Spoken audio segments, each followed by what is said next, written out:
On this episode of Beer, Blues, and BS, what kind of kidder are we going to get tonight? Is it going to be a happy, laughing, energetic kidder? Or are we going to get a punchy kidder?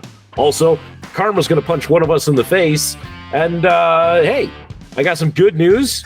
And I also got some interesting news because I get to reveal what I found out from the MRI. So, all that coming up, but don't worry, you're in a good place. Welcome to the show. It's Howard Blues and V-Mark Kidder. Pour a cold beverage, pull up a seat, enjoy time with friends. The Triple B! Well, the Triple B sucks, okay? Oh, come on. Whatever, man. This is Beer, Blues, and BS. Online at beerbluesbs.com. Good evening, ladies and gentlemen, and welcome to Beer, Blues, and BS, the podcast brought to you by Happy Jack's Undrinkable Ale. Happy Jack's, it'll put the wind in your sails. Happy Jack's Undrinkable Ale. I'm your host, Howard Blues, here, as always, with my co-host, the man, the myth, the legend, the Mark Kidder. Kidder, how you doing tonight? I'm just wondering where the hell can I buy that drink? Well, you know, it's a fictional drink from a very nice drinking song, and I just wanted to bring it up, man. It played on my drive home, and I was like, you know what? I gotta, throw this one out here. Shout out to the Poxy Bodgers for the just like one of my favorite like in a pub drinking songs. You know, it's not that we go out drinking with a group of people who just would burst out into song all the time, but if we were going to do it, that's the song to rock out. It's awesome. So, yeah, yeah, that could do it. Mm-hmm. That means that we would have to go on a BWRUN beer run.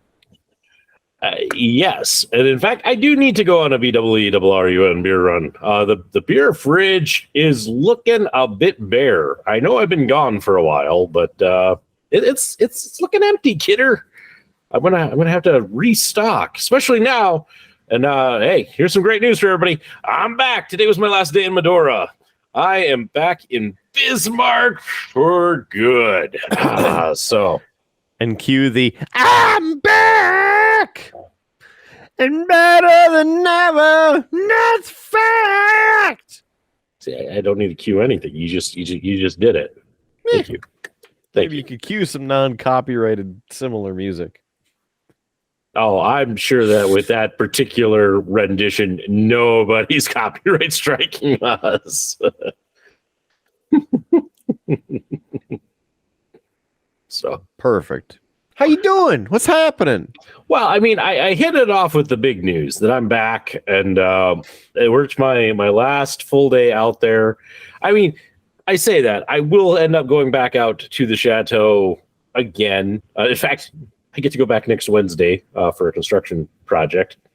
So, but at least I'm no longer living out there for a majority of the week. I get to be home. And that's big. This has been like 3 months in the making. I'm looking forward to kind of being home, settling in, tackling some of the projects I didn't get done because I was hardly here. So, very much excited to be home again. And my kids are. Junior was still awake when I got here, so I had to go in and say hi because he was really disappointed when Lefty called me on the drive while I was driving home, and he's like, "Where are you? You said you'd be home," and I'm like, "I'm on my way, buddy. I'm only at New Salem." So he was really excited that I'm home and that he got to see me before he went to bed. So it's all good. So yeah, good day in for all of that. So Kidder, how are you doing? It's been a while since I've had a chance to talk to you. Mm-hmm. Yeah, but it's been a week. Is that the non-traditional usage of that phrase now? Because that was the last time I talked to you. It's been a week. Yeah, it has been a week. So yeah. I'll show myself out. Thanks. Yeah. Oh man, Kidder, I was listening to an old episode of our show on the drive home for a little bit, and I'm now going to blank on what it was, but there was one of our old gimmicks. Like, we had a catchphrase thing that we were doing for a while, and I forget what it was, but I heard it. I'm like, we need to bring that one back. It was a pretty standard one for a while, but now I forget what it was. Yeah. Good thing that we remembered to bring it back. Listen, it was so good. It was so good that I have clearly forgotten what it was, but it was some little thing that we had. It was kind of like a running, like, it was kind of like It's Been a Week, but it was something else. And it was like, oh yeah, we used to do that. We used to say that all the time. Now we don't. We haven't done it in a while. And I forget what it was. I'll have to go back and re-listen to it. But it was just interesting. I just had to throw that out there. But for you said it's been a week. How's it going? How you doing? Well, allergy season, even though with the dreaded S word out there, out and about, allergies driving me up a wall, down the next, still struggling to breathe, the standard sort of thing. Happy that I have a little bit more of my vocal power back. But yeah, doing all right. I snuck in, and since this is like 6 weeks after it actually happened, but last weekend, being the final weekend of October, we were doing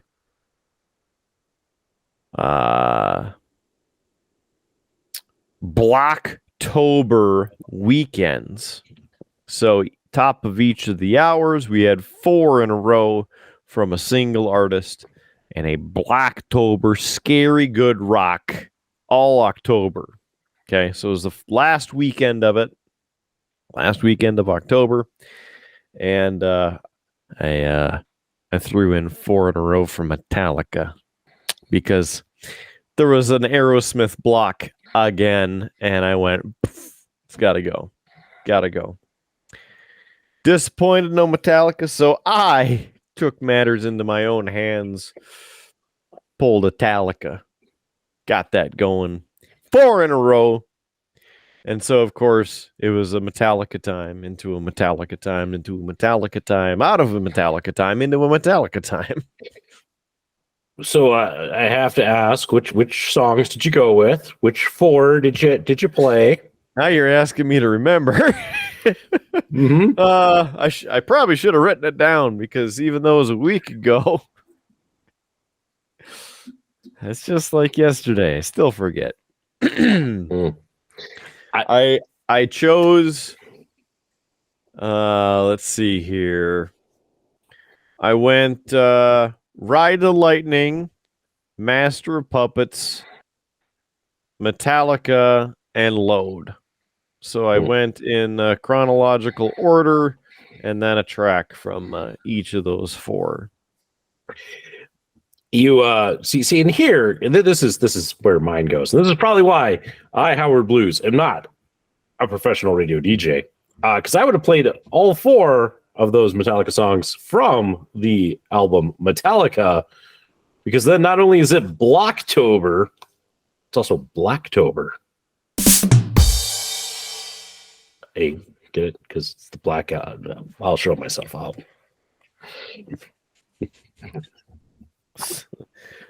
Okay. So you want to go this extra route? Well, I play Bad Company during my show because it is classic rock that really rocks, right? So that means it's Bad Company, the band. They have the album Bad Company, and yes, there's the song Bad Company that's on the album Bad Company by Bad Company, and so it's the trifecta Bad Company, on the Bad Company, but by Bad Company, self-titled, and it's the title track. Yeah, Not Metallica, but Bad Company. There's a lot of Bad Company going on there. What was Bad Company's song "Bad Company" from the album "Bad Company" also on the video game soundtrack for the video game Bad Company? Probably, but then it would just be quadraphonic. That's a good name for an album. Quadraphonic? Mm-hmm. Yeah. Surprised nobody's done that yet. It's because everybody gets to their fourth album and they're like, we got to make something angsty and popular. I didn't know that angst was popular. This that's probably just with other bands. No. I was going to say this is why Howard Blues continues to be the most relevant podcast host out there. And the most relevant. Yes, which is said with full of sarcasm. Oh, yeah, it's okay. I get that it was missed, and it's probably because we haven't started drinking yet, Kidder, which means we should probably get to everybody's favorite segment of the show. What's on tap?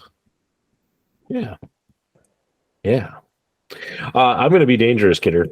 You've already had this on the show. In fact, Kidder, it is the beer that, attacked your carpet. That's right. From the local geek and his network of spies and the Allagash. Is it from the Allagash Brewery? I'm going to guess it's the Allagash Brewery. It is the Beach Report. That's right. The beer that spilled on Kidder's floor. It's a summer lager. It's supposed to be bright, refreshing, balanced. 4.2% alcohol by volume. It's a bastard. It's a summer lager. A lager with crispness to cut through the sun's rays, bright aromas to ramp up the refreshment, and a light snap of hoppiness to keep you coming back for more. We're good together. Your support makes it possible for us to donate 1% of our revenue and collaborate with local nonprofits to make our community a better place, which I believe we figured out last time was about like 6 cents, and which is not enough to pay for the damage to Kidder's carpet. Independent brewer since 1995 from Maine with love, unless you're Kidder's rug, and then we're just going to attack it. Okay, enough of me bringing up that. I just had to bring it up, Kidder, because, usually I'm the one that gets attacked by beer. And it was nice. And guess what?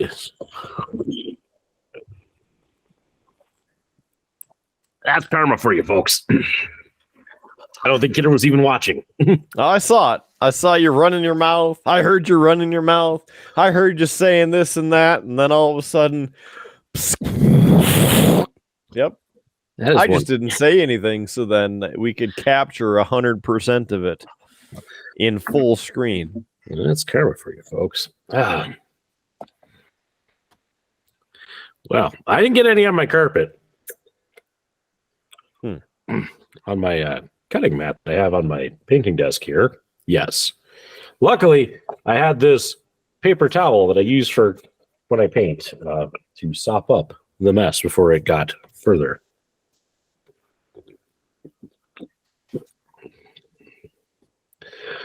That is a hoppy beer, Kidder. Oh, I remember. I hated it then, and I still hate it now. Yeah, I can see why. I'm not gonna be so negative as to give it a -5, which is, I believe, what you gave it. I just don't know how you call this a summer lager. It tastes more like an India Pale Ale. It tastes like an IPA. That's what it reminds me of. Disgusting. So -5. I think whatever you give it, I'm giving it an equal in minus, so then it equals -5. Oh, I thought you were just going to give it a -5 no matter what I scored it. So I was going to give it a 2, truthfully. Okay. -7. So it's a -5.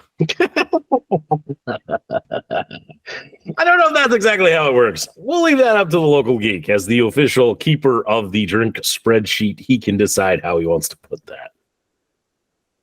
Because who am I to tell him how to do his job? Kidder, what are you having? Well, I did have a chance to stop and pick up a couple items because my fridge was empty, pretty much. So I went out and found some things, and this is an unfiltered wheat beer from Boulevard Brewing.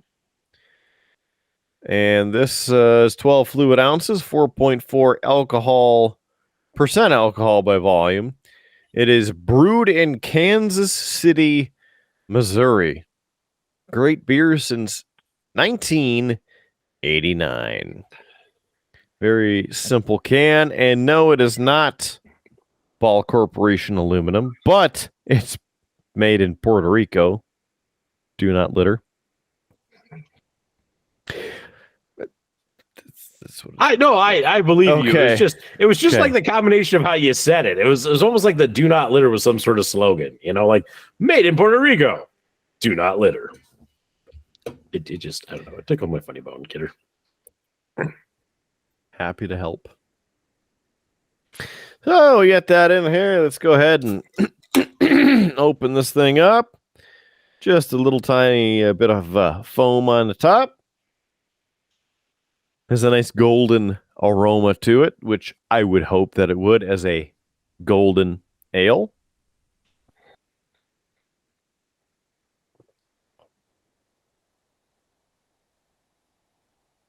Nice light texture on the front of your palate.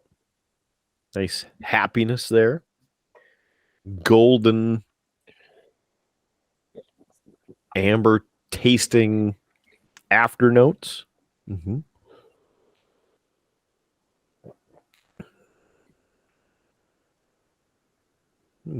It's 4.3.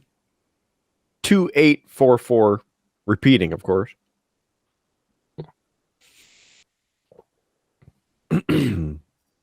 It's pretty good. Good. Don't mind it. I'm glad that you got a tasty, tasty brew for tonight's episode. That's good. That's good. So, Kidder, as you know, I haven't been following hockey, mostly because of the curse. So I was curious, Kidder, what's going on in the world of hockey? What's happening? How are the Avs doing? How are the Sioux doing? Well, I haven't received any updates. Tonight, again, UND was off in Boston against BU. And the last update I got was that BU was ahead 3-2. Yep. The Avs played the Blues Thursday night. Or was it Wednesday night? Either way, I couldn't watch the game, but the Avs beat the Blues, and Trash Bennington picks up another L. Very happy. It just always makes it so much sweeter when it's on Bennington. Yeah. So, yeah. No. We talked last week about the tragedy overseas. A little bit more info has come out about it. I saw the video of it. I probably shouldn't have watched the video, but enough people have seen it, so I might as well include myself in that. But very tough. Apparently, UK police are looking into that incident and potentially will be filing criminal charges against the other hockey player.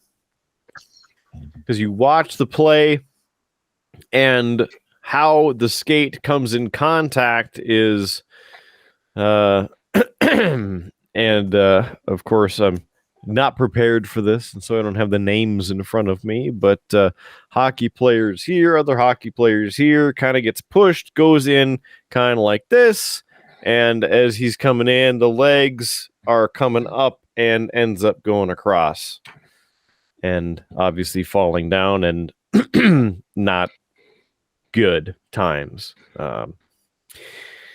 Other organizations have been announcing the implementation of the neck guards.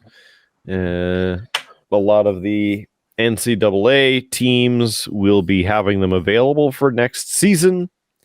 Truthfully, I don't know why they would be waiting until next season if they can get them now.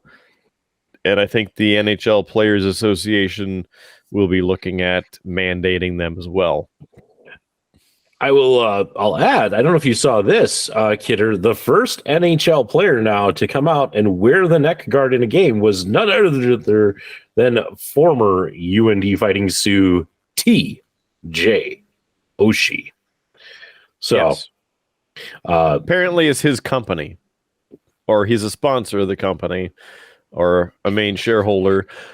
I don't really care. It's a necessary piece of equipment. Needs to be out there to protect people. There have been enough close calls in the past 5 years. And the unfortunate thing, what actually pushes change in a positive direction? Somebody dying. Mm-hmm. Yeah. I just watched a clip of interview from Wayne Gretzky, and he was even, he's very pro the neck guard, and kind of like, hey, we need to do what makes this safe, because he has said he has spent had sent out a great number of his hockey jerseys to, in this case, college players who take a bad hit into the boards from behind and have been left paralyzed. And he goes, I don't know that I like good hard play, but we don't need people getting hurt.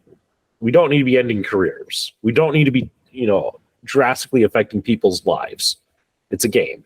And it was, kudos to him, because I think too many times you get, with any sport, this almost macho-ness of, well, I'm not going to do that. It's like, yeah, I would rather see people play safe and not have to go through tragedies like this. Yeah. So. That is true. And it's been, a global news article.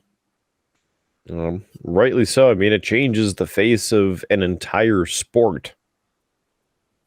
And hopefully, even though he unfortunately passed away, hopefully he is the last to pass away from any of this, because it's ridiculous. I would hope so as well. I don't like that being the reason why we lose hockey players. So yeah, seriously. So all in all, just kind of floating along. Another day, another team, another goal. Hope for the best. And carry on. Yeah. No, it's other than that, Kidder, I really haven't seen much hockey this year, and I'm a little disappointed in that. I want to see some more. I'm hoping now that I'm back that hey, maybe I'll get to take the kids to a Bobcats game. That's always fun. So, looking forward to getting in some hockey. And hey, we're into, at the time of recording, November is starting. So maybe by the time this episode finally comes to the light of day, high school hockey should be starting up. That season should get going, and we'll see. We'll see if I end up getting to be an off-ice official again and helping out with a couple of games this year. So we'll see. Yeah, you don't have enough to do. I just lost a job today. I'm gonna have all this free time. I don't know what I'm gonna do with myself. You didn't really lose the job. You just finished the job. It's kind of like Halo 3, finish the fight. Truthfully, I just delegated it to somebody else, who I think is going to be good, Kidder. Yeah, Muff Knobbeter. I'll, you know what, Kidder, you'll get a kick out of this, and I'll have to maybe try and time it for when this episode comes out and try to remember this. But I did make a short of the time that I glued the miniature that looked like 343 Guilty Spark to my finger. I just made a short of that for us to put up on our thing. Yeah, it's a classic clip from this show. Which Kidder, I actually had saw an interesting bit of commentary. Apparently, there's a lot of people who are trying to get more and more clout in that whole short media game. Between the reels and the shorts and the TikToks. And what they're doing is, to get content for that, they're starting podcasts so that they can get kind of that sob story or that fun fact thing and basically have content for their shorts. So they're doing what we've been doing for 2.5 years, just in reverse. The reverse. Whereas we created a podcast because we wanted to do a podcast, and we're creating some shorts off of it to maybe get people to tune into the podcast. These people are trying to get people to tune into their shorts because they're making money off of that advertising. And so they're starting a podcast to try and get people to tune into their shorts. Yeah. So clearly, we're doing this wrong. So apparently, but which is interesting, because usually our slogan, I think it's the unofficial slogan of the UA, is "You're doing it wrong." Sure. Don't you remember that? That was an actual slogan of ours for a while. I don't quite remember, but again, if I remembered, then I wouldn't be doing it wrong. So clearly, still one of the official mottos. You have to go back to our WoW days. Is when that was, because the guild that we had in WoW was UA, and you could put a little like slogan or thing underneath it. Yeah, and the thing we put on there is "You're doing it wrong." Yeah. So that's where it comes in. It's way back in the WoW days. Wow. No, wow. Wow.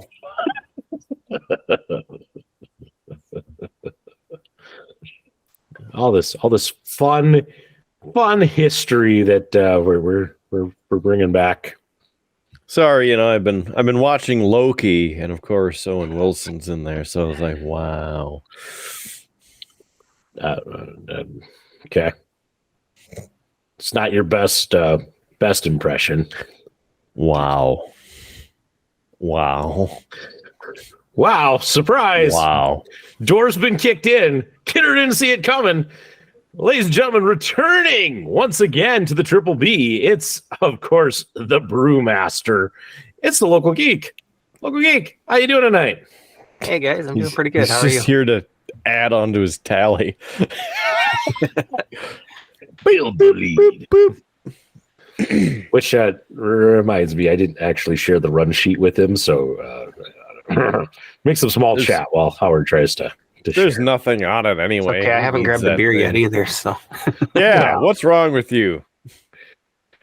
Damn it, Local Geek. What are you doing? Stats? I'll Save get that there. for later when you watch this episode. In like 5 weeks. All right, I'm gonna run and grab a beer. I'll be right back. I hope you drink it too. Don't just grab it. That's a really short run when you consider how far away he is from his actual like keg, We could put it in slow motion and then add the certain music on there. The Chariots of Fire theme. Yes. Do, do, do, do, do, do. Do, do, do, do, do. Yeah. Have you guys already started your beers? We have, and you missed it. Ready for my next one. One of us had an angry beer that attacked. Oh man, was it one I gave you? Yes. Of I course. pointed this way because I'm not sure if he's over there or if he's over there. So It's the latter. Mm. You I pointed don't at know. my Google Home for the other one. That's okay. For me, you're pointing at, well, you were pointing at the local geek. Now you're pointing off screen for me, but the fun of just Google. drunk. Have you ever seen the clip? I forget what movie it was for, but it was Jimmy Fallon has done some of these where like they sing the themes of things, and so it was all these celebrities and they were singing a song, and it was like the Brady Bunch tic tac toe, squares, and one of the people singing it was Usher, and somebody told him that he was in the middle square, and he ended up being like in the bottom left. So like he was trying to like really play it up, and so like he'll sing, but he's singing off screen to nobody because he thought that there were people there. It's a funny little clip. So Maybe there were people there in his head. and with that, and Kidder finishing his beer and Local Geek about to start his, ladies and gentlemen, welcome to everybody's second favorite segment of the show. What's on tap? Round 2. Drink. So, Local Geek, what you having? So I am making a trip over to the good old Kettle House brewery that makes the cold smoke. This one is the Fish On Juicy Montana Ale. Good call. Fine. Fine.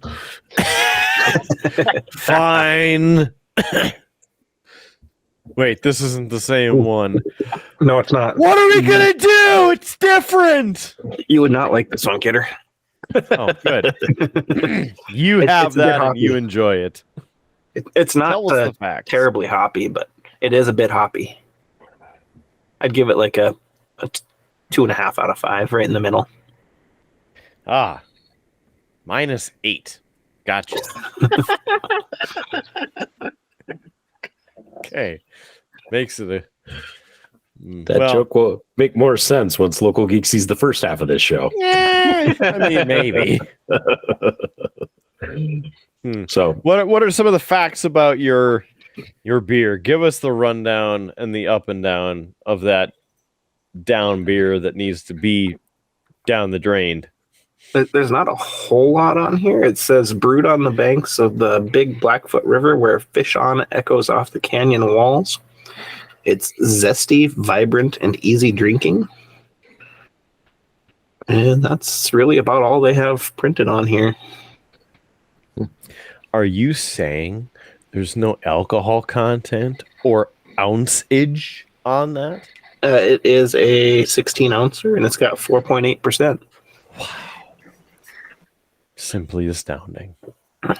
before Kidder gets it to his second beer, quick story, because you said Fish On echoing across the,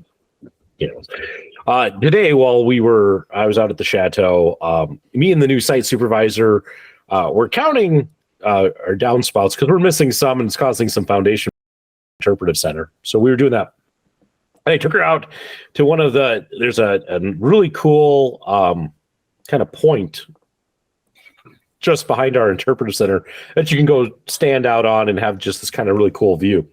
And we're standing out there talking about a few things, and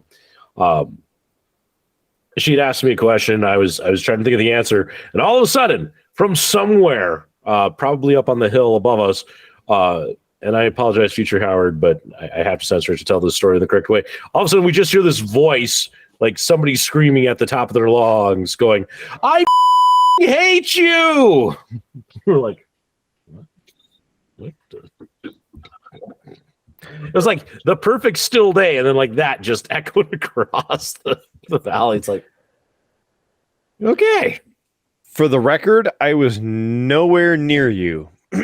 Just want to let that be known. Well, it was just like, and there wasn't a soul to be found. Like we looked, and then we're like, are they talking to us? That was, anyway, it was kind of comical. General Custer's moving around these days. So Kidder, Or maybe it was the marquee. no, because it would have been in French. I mean, there was some French in there. Wow, a little bit, yeah. Ooh, local geeks going all history on you. Ooh. Just tell us about your damn beer. Mm.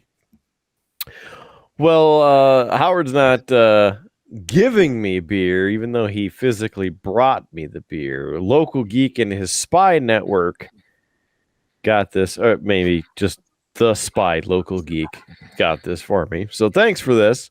Again, Kettle House Brewing Company. Since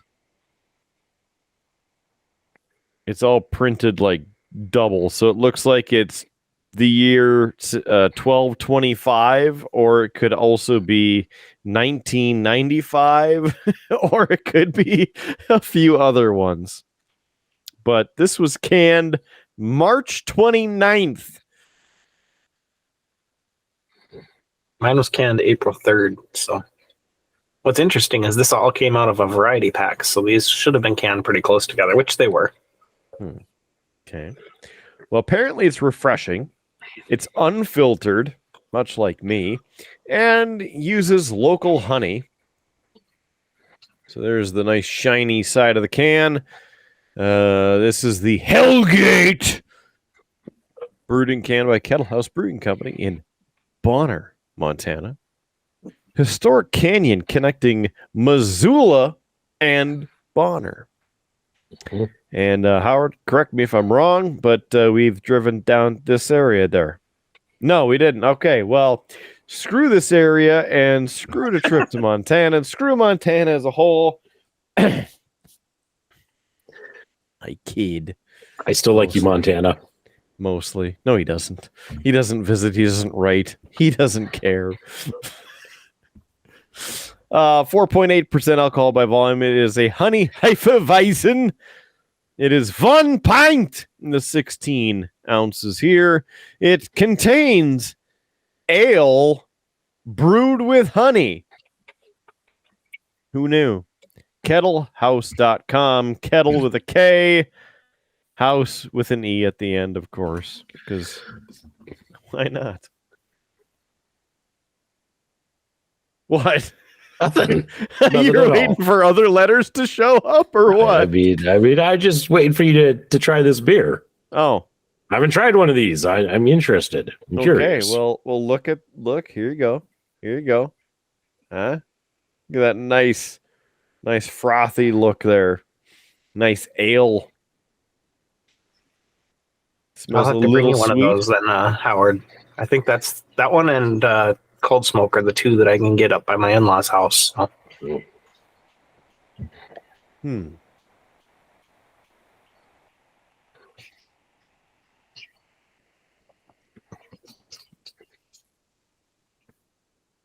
He's thinking about it. It doesn't have as much flavor as that unfiltered wheat that I just had. So it should be along the same palate.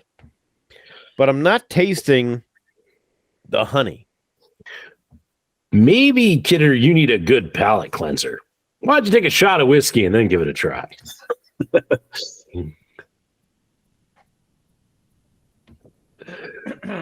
He's thinking about it, folks. He's looking for the whiskey. He's making his selection. He's got the glass already chilled, fresh out of the fridge. This narration for all of our audio listeners. He's going with the Templeton Rye.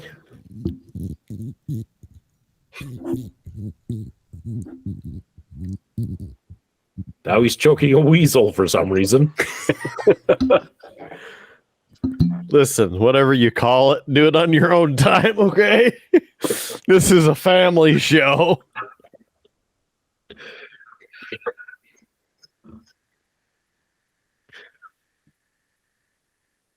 I like how I said shot. That's at least a 2-finger pour.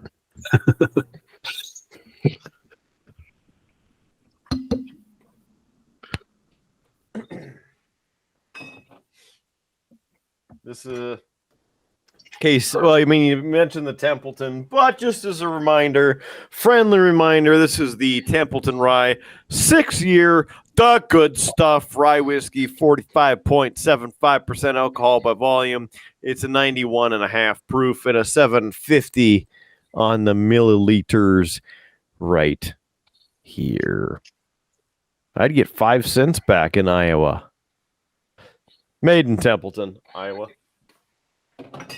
Don't think Local Geek has been able to see this either.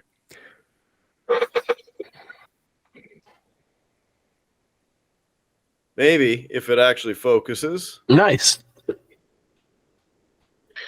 For the audio listeners, his glass is etched, so it says single pour, double pour, kidder's pour.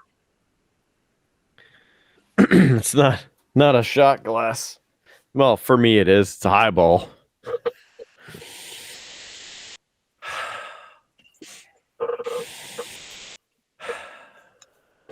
Just getting the ASMR section out of the way here.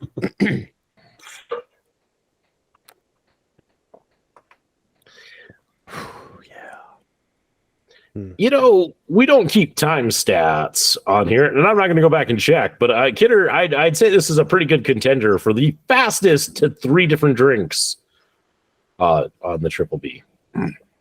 I mean, we're not quite an hour in. We're at about the 45-minute mark. That'd be pretty fast. But then again, JS at time.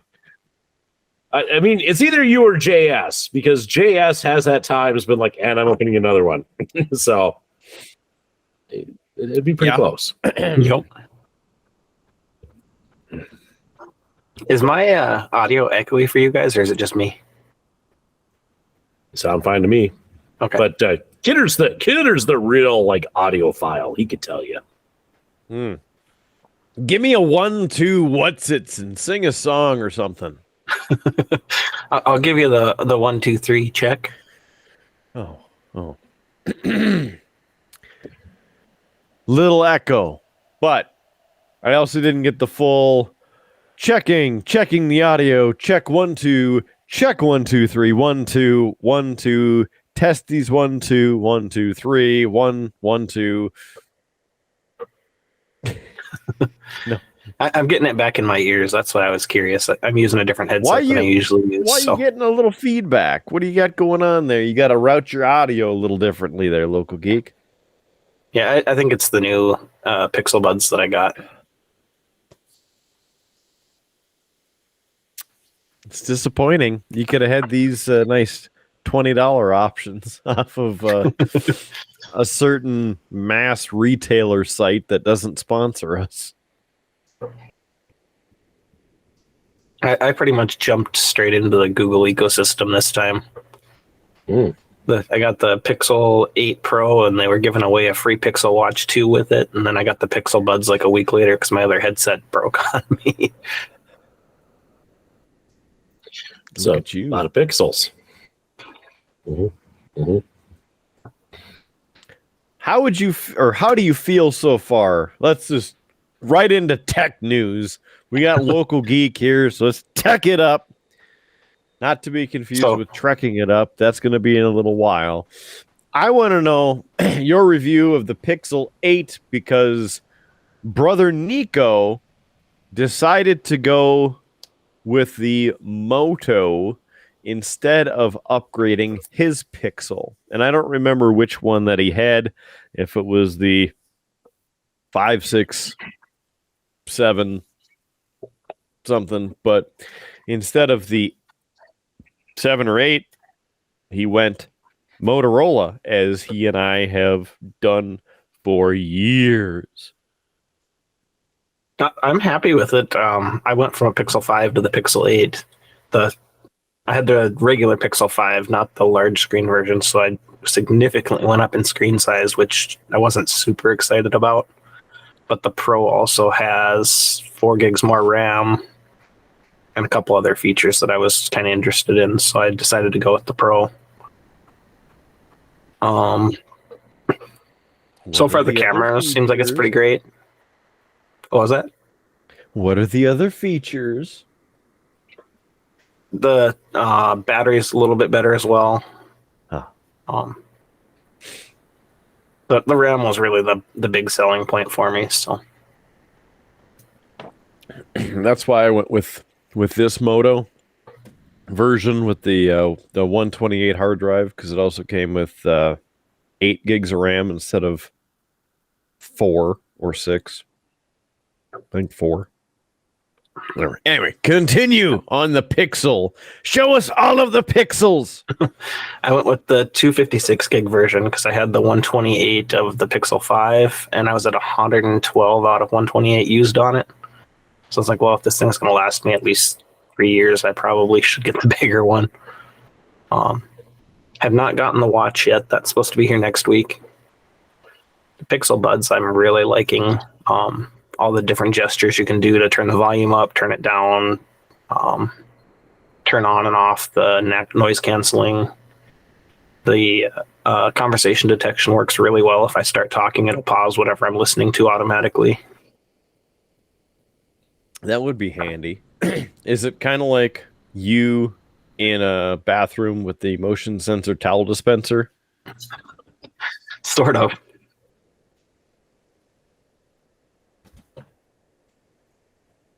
For the audio listeners, Kidder just made a bunch of wild gestures.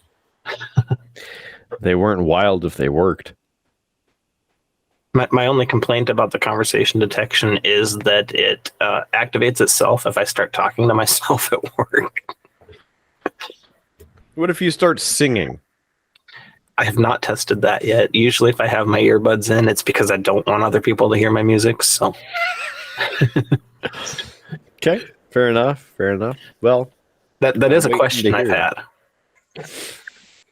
I just haven't tested it. Interesting. Kidder's really the better person to conduct this interview. I in my older age, I care less and less about tech. I can kind of agree with you there.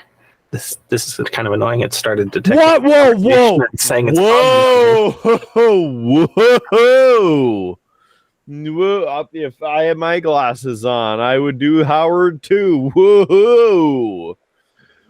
The local geek, considering everything we've been through, not caring about tech. What? Like for my phone, there wasn't a lot of features that I was super excited about. I was totally happy with my Pixel 5, but the camera was cracked on it, and it was no longer going to get any updates. So I figured I should upgrade to keep a phone that's getting updates.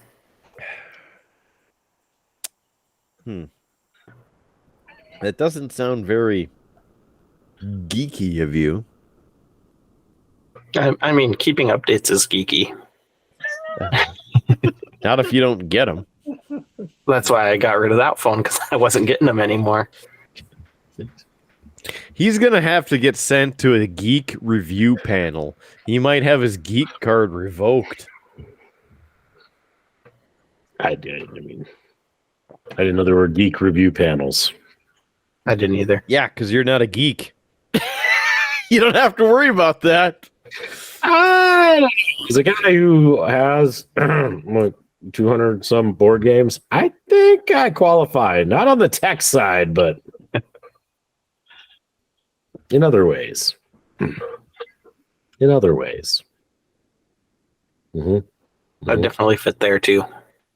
I actually, it was a month or two ago where I wrote a blog entry for the State Historical Society blog.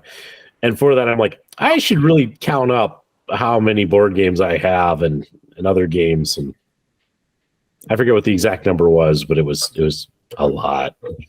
Was it about Tree Fitty? No. Okay, kid, I got to confess something. On the episode that came out tonight, between you and Farva, you guys did the 350 joke like so many times that I didn't even bother to take the little South Park clip that I've been editing in every time somebody says 350. I'm like, nope, I'm not doing it. You guys said it like 8 times. That's like 8 additional little edits to make that happen. I'm not doing it. Select all. Well, I was gonna say, plus at one point you did the whole bit, so it was like, there's no point in me doing this. Thanks, Kidder. So just messing up now. It's just so cute of you Girl Scout outfit. Yeah. Local geek broke something. I think more like you broke something. Like the harsh tones of your voice came through those new, Google Pixel earbuds and just like broke something on Local Geek setup. Just tweaking the volume on my mic a little bit. I see. Or the gain on it. Mm-hmm. Kidder, like speaking of, lazy editing and such. No. I have to admit something. I've been a little lazy on editing and creating our thumbnails. And so, like with the episode that came out this week, it's probably like the third episode now in a row where I have used AI to generate a thumbnail for us. Aha! So if you saw the thumbnail that came out tonight and you're like, that's kind of weird, that's AI for you. So that's there what you go, saying you don't care about tech, but you're using AI. That's because Howard is, as I said, with everything I've had going on, I've been a little lazy to like I've had interesting ideas for thumbnails, but I'm like, oh gosh, just sit and edit that and make that happen. Ugh. So to be able to like pull up AI and go, hey, give me a truck dumping mangoes off a cliff, ta-da, the thumbnail. Or, in the case I needed a hand holding, magic cards, I could ask for that. I got, close enough proximity to that. And then for the one that came out tonight, I just put in the title of the episode, Returning Farva Hidden Pre-Show. And that's what I got. I put a little brick wall behind it in the Stranger Thing-esque font, but the rest is AI generated, and it was so weird. Doozy. I'm like, it's weird, and I'm like, I'm gonna do it. I'm just gonna go with this because it's weird, and it might get some people to go, "What on earth is this about?" So we'll try. We'll see. It's good because we don't know either. My only disappointment was I thought of it again once I'd already like uploaded it, and I could go back and change it, and I don't know that I will, but who knows? Maybe. I should have edited the murder bird into it. That's the only thing that I'm like, oh, should have done that. That would have been cool, especially since it's the week of Halloween. Yeah. Although by the time this comes out, it's the week of Thanksgiving, so. I mean, from the one that released this week. Yeah, I know. I'll have to think about going back and doing that. That wouldn't be a long edit. I have in our thumbnail thing a thing of the murder bird already clipped out and ready to go. So, but yeah, Kidder, I've been using AI generation to create thumbnails. You never know. That might continue for a while. And then everybody went silent. Oh, no. That's just me using their technology against us. Enhance.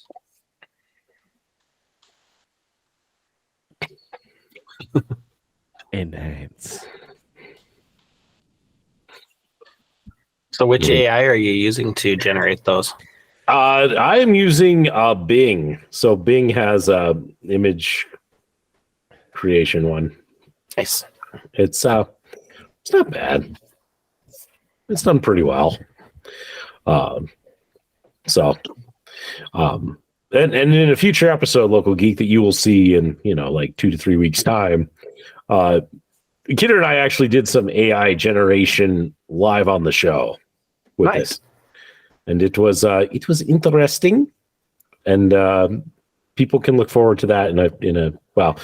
By the time you watch this, go back a couple of weeks, and hey, future Howard will put up the thing so that you can find it exactly. But yeah, we did some live graphic generation. So, Kidder, I'm trying to remember because we had thought of something. We were like, we should ask Bard to do this. And we were going to wait for the Local Geek, and I can't remember what it was. But I just asked it to create me something. So Oh no. yeah, you should probably say, "Oh no, Kidder." I just asked it to create me a recipe for an IPA called Kidder's Hatred. It's probably going to have to be censored about 90%. It's a very light recipe. Hmm.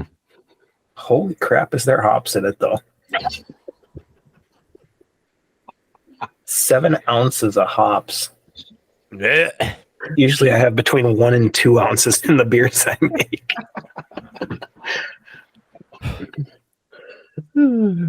Okay, now that we're doing this, It's the elixir to actually take me out. That's what it is. Kidder's Hatred is a juicy and hazy IPA with strong citrus and tropical fruit flavor profile. It has a moderate bitterness and a dry finish. Might have to save this one and actually try to make it. So disappointing. Y'all are going to make some beer, put my name on it, and it's some gross ass thing like that. Well, not only that, I'm going to share it with you. Let's take it a step further, okay? How about I don't sample the product? I just help sell the product. You know, you don't want to dabble in your own stash. You got to know what you're selling. Yeah, man, this is the new hot stuff on the street. Bing's image AI is down right now, so I was trying to get a logo for a beer called Kidder's Hatred, and it's crashing. So, if Future Howard is able to make it happen, ta-da! If not, yeah.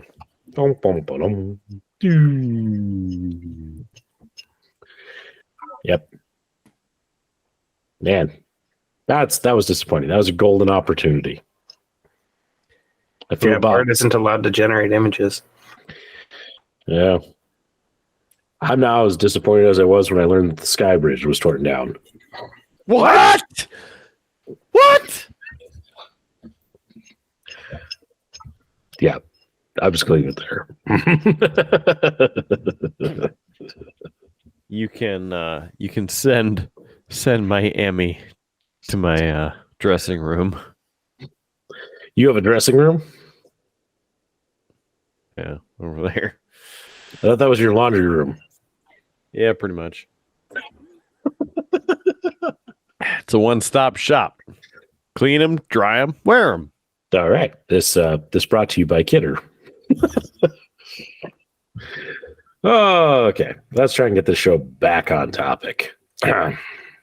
We have topics. I have topics. I at least contributed to the run sheet. Yeah, local geek. I just got the run sheet. Yeah.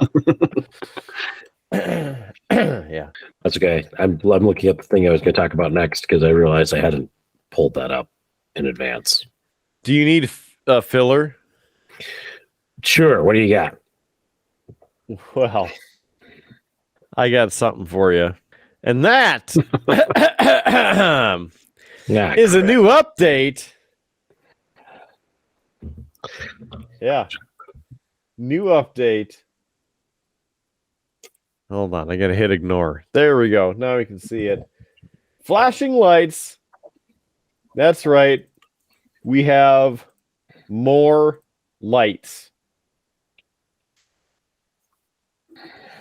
More lights, Jake. More. How illuminating. You know, I'm here to light up your life. So, we'll just dive right in here, huh?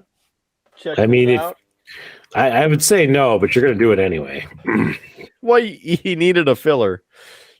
Not that long of a filler, but Oh, if we wanted a really long filler, we'd clearly choose firefighter, but we'll actually be efficient and go with the police here.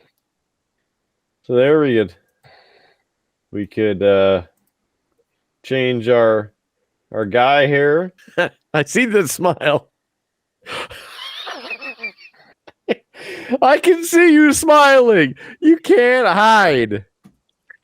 It's just me knowing that at some point I will have to cut all of this. You won't cut all of it. You're right. Just 90% of it. Yeah, that may be true. Yes. And that I'm gonna point my flashlight at you.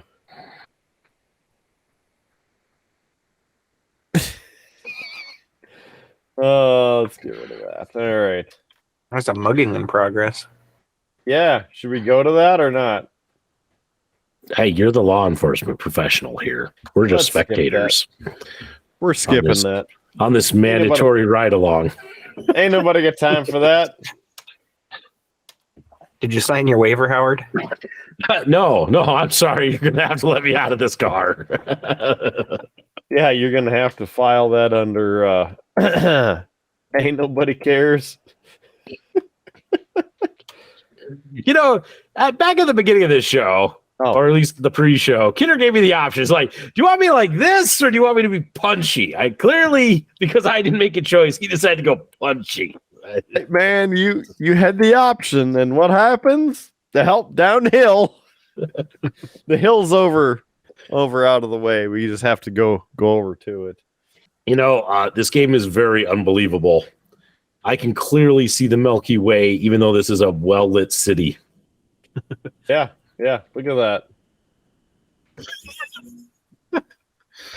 that. Crazy. All right. Oh, yeah, that's right. You got to go around to the front, which is not that way.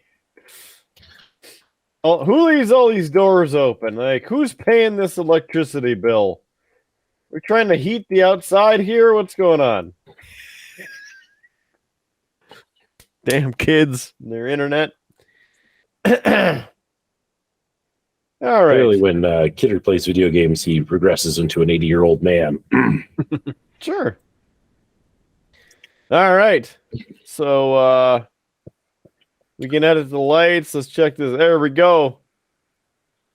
How about that? Is that enough flashing lights for you? We can add more if it's not. It's too many. Please dial it back by like 10. Not happening. Please. There's a little bit more realistic look for you for the Las Vegas Metro. I didn't know you were in Las Vegas. You definitely wouldn't be able to see the Milky Way if you were in Vegas. Too many lights. Okay. Maybe it's in Las Vegas, New Mexico. Yeah.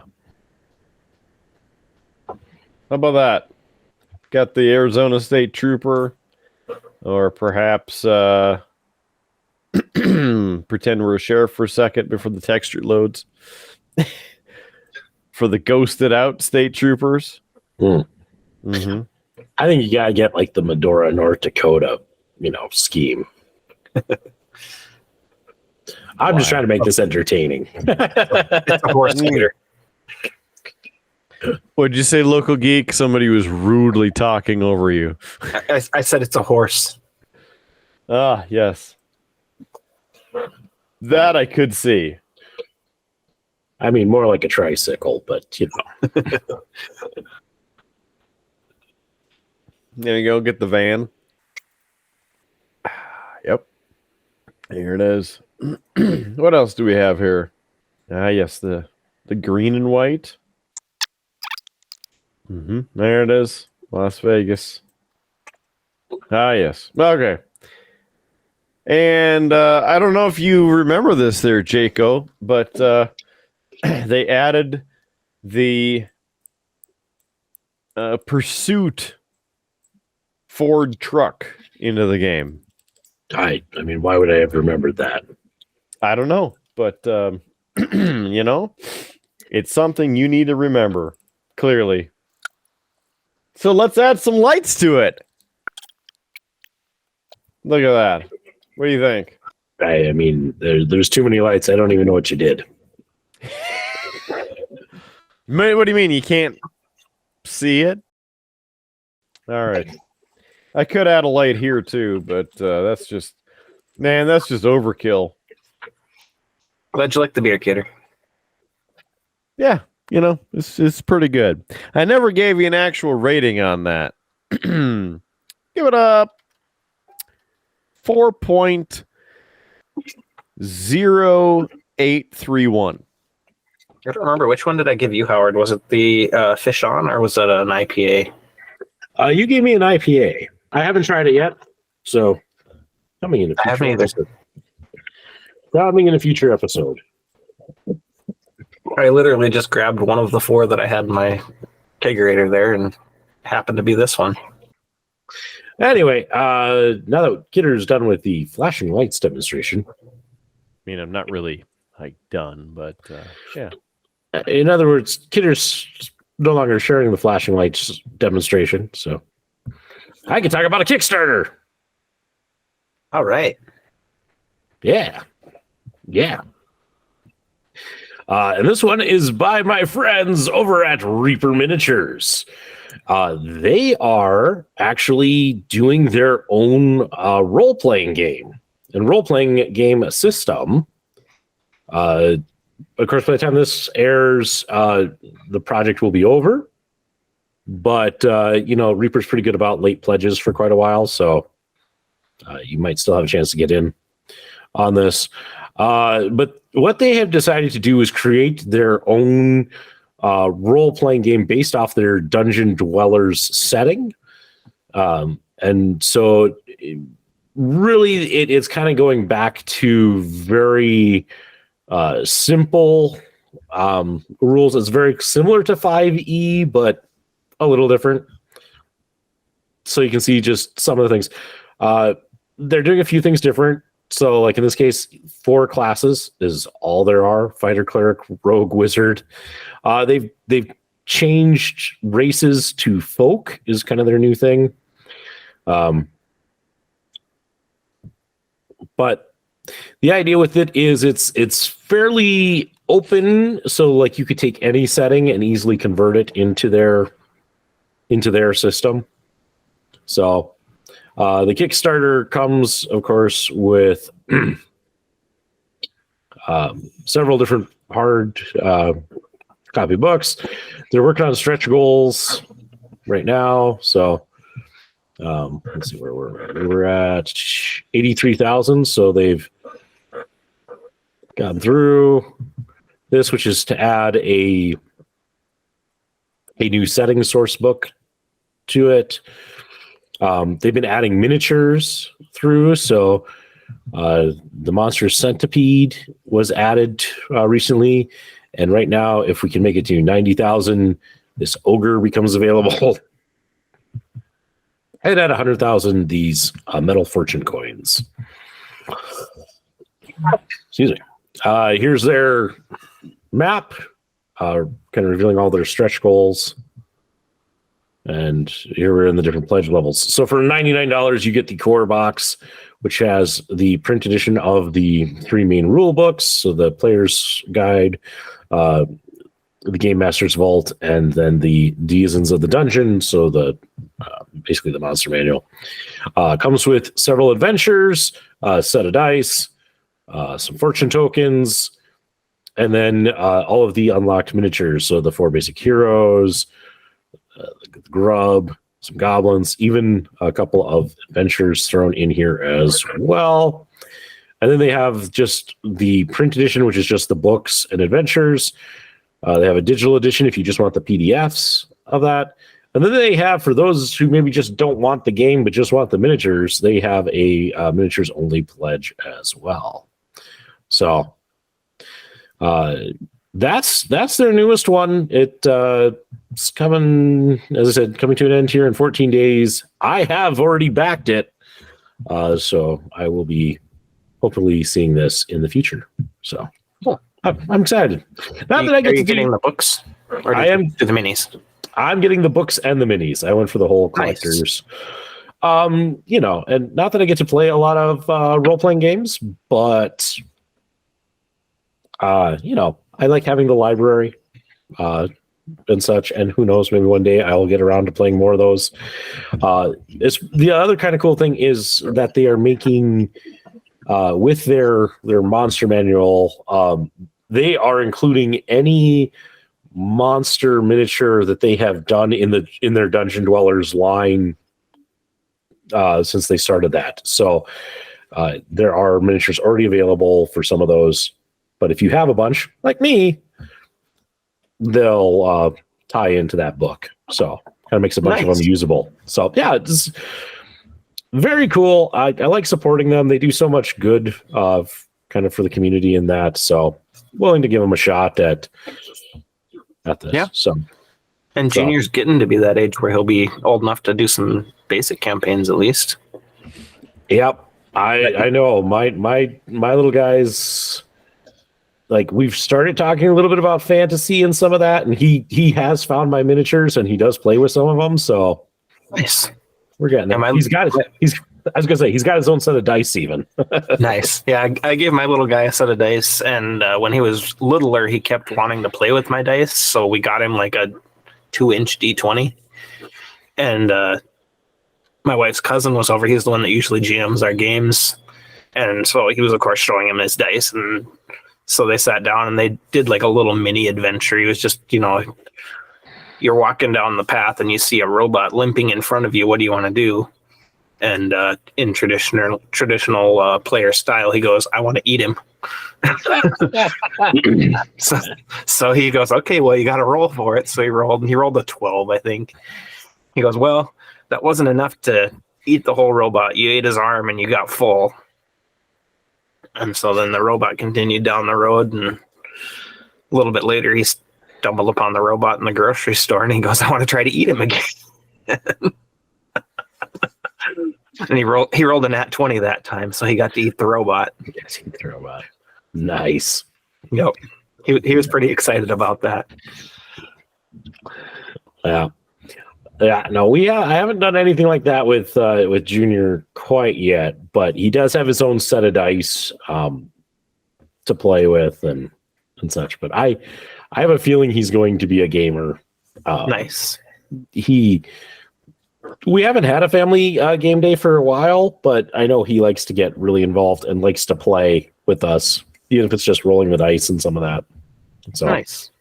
Yeah, my little guy, he likes to get out a couple of my games and just like set up the board and then play with the pieces. He doesn't play the game, but he's definitely got the interest, so I'm hoping he's into it too. Be fun to get the two of them together to play something when they're old enough. Yeah. Well, and even then, like I think I talked the last time you were on about Marvel United. And Junior can play that one. So there's also one, I don't know if you've heard of it, called No Thank You Evil. No, that's a role-playing, I believe it's a role-playing game. I haven't looked it up myself, but Ashley's cousin's got it, and it's geared towards young kids. There are a couple of really good kids versions out there that you can find. I used to know more off the top of my head, but your wife's cousin would, of course, know far more than I do. I'm not gonna try to compete with him on that. I know better. Yeah, so we're gonna probably take him out and try to play a game of No Thank You Evil one of these days. Oh, it'd be good. It'd be good. It's, as I said, good to start them young and in the hobby. Definitely. Yep. Kidder, how's the patrol going? I'm customizing lights and listening about rolling natural D20s. Yeah, cool. See, so I'm listening. I didn't say you weren't listening. I just thought I'd ask you how the patrol was going. Checking in. I see. I see. So, no, I am also excited about being home just because that means I could maybe get to do some hobbying, and that's You finally get to start being home? I do. You missed that announcement off the top because you weren't in yet, but today was my last day in Medora, so nice. I am back for good. So very much excited to getting back into the normal swing of things, and as I said, getting some time to be in the hobby space and get back to doing some of that. So nice, yeah. Because it's our one of our IT guys he's also into gaming, although he's more into wargaming, although he does play D&D. But he got a 3D printer and has been painting minis and such. And I gave him a bunch of duplicate paints that I had. And so we talk every now and then. And I've been gone for so long that a week or so ago when I was back, I ran into him and we were having just a little chat. He goes, "So, how's the painting going?" I'm like, "It's non-existent. I haven't picked up a brush now in like 3 months because I've just been so busy." I asked him how he's going. He's like, "Yeah, the same." So, but I think he purchased a lot more of like the speed paints and such, and is trying to do some of those to speed up his painting. But I don't know. I paint and to enjoy myself. So speed paints just feels a bit too much like cheating. So, but That's fair. definitely need to get back into it. I definitely have more miniatures now than when I left, and need to start working on some of those. Although my wife did give me full permission to purchase any and all of the Reaper mouselings. So Sweet. There may be more of those in my future. Although I do own most of them already. So, they're fun. They're fun. So yeah. Gentlemen, I know that by the time this airs, Halloween is long past, but how was your Halloween? Did you guys get trick-or-treaters? How'd it go? There's like 100 of them. Wow. You did better than I did. Hey, you're popular when you're giving out the Reese's. And for the adults who come down, who happen to know us, maybe a little triple B action. We didn't make it down your way, but we were out trick-or-treating, so we didn't give out any candy. Our street's usually pretty dead. So. But we went out last Thursday. One of the nursing homes in town did a trick-or-treat event, so we went out there. And they had I think they said 120-ish residents that were handing out candy, and almost all of them gave out more than one piece. So we got pretty loaded on candy. Nice. Yeah, we mostly took our kids through the Heritage Center. We do trick-or-treating, but we do it just for staff with kids. So Nice. It's mostly behind the scenes and such.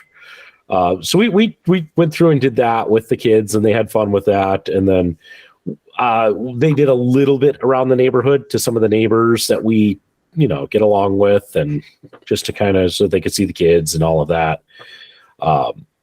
But then actually my kids were actually having more fun handing out candy. It was if the doorbell rang, I had a hard time actually getting my kids away from the door. They would just hover around the door in case somebody showed up, and I'm like, guys, we'll call it out if somebody's coming. Go play, Nice. Yeah, mine, we went up to my brother's house. His neighborhood is pretty heavy with trick-or-treaters, and the houses all give out candy. And so he went and hung out inside for a little while, and he started going, I want to give out candy. So we're like, okay, yeah. And he enjoyed that just as much. Yeah, we were giving out at one point towards the middle to end of the night. My wife had bought stickers for anybody who maybe had a candy allergy or, like a peanut allergy or anything like that. But nobody was asking for that. So we started giving out the stickers. And then my daughter wanted to give out something. So my wife gave her these little bags of chips. And so everybody who came through got a sticker from Junior, a bag of chips from Little Miss, and then I'd throw in a handful of candy. I had one group of middle schoolers, after they got, they're like, this is so cool. This is great. And at the end, they're like, 5 stars, 5 stars, 5 stars. Nice. I was just laughing. We had one kid in my brother's neighborhood that he walked up to us and he goes, Happy Halloween, and hands us a bag of chips. And I was like, okay, I don't know if he just was unhappy he got the chips and was trying to unload them, or if he was legitimately just trying to be cool to a little kid and give him something for Halloween. Yeah, I had no idea, but we were. The other funny thing was we had just some loose candy that had been around the house, so we just threw in the bowl just to kind of get it out. And in there was a ring pop. And so I had one little kid come up, and I gave him some candy, and then another kid came up and I gave him some. And the first kid was still standing on my sidewalk, and he apparently knew the kid who was just up at my door, and he goes, "Hey," I don't know what name he said, but I was like, "Hey, Johnny, did you get the ring pop?" And I was like, "No." I just started laughing because I'm like, okay. Didn't know that was the big ticket item in my bowl. So Right. I think there was a girl like 3 trick-or-treaters later who got it. So Nice. but, yeah, it was fun. It wrapped up around 8. But I'm going to go grab another beer. I'll be right back. all right. Wow. Another beer. Well, I mean, Geek. it's only his second of the night. Mm. I'm almost done with this one too. Okay. Well, consider this. We maybe got like 30 minutes left of show. So I know you sometimes get a little angsty when you open a third and then I end the show. So Angsty? No. I'm not Green Day. Okay. Just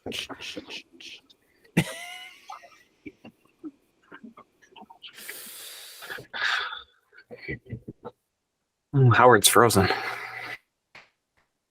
yeah. That's what he gets for calling me angsty. His technology dies on him because he's not a geek. that was interesting. Which hey, speaking of interesting, oh no, wait, I should let Local Geek introduce his beer first. I You got ahead of myself. Got ahead of myself. I think somebody had this one on one of the last episodes that came out. So by the time this one's out, it's like 4 or 5 episodes ago. But it's the Beach Report by the Allagash Brewery. Hey, you're having it tonight. Yeah. I won't read the can then, since you probably already did. I did.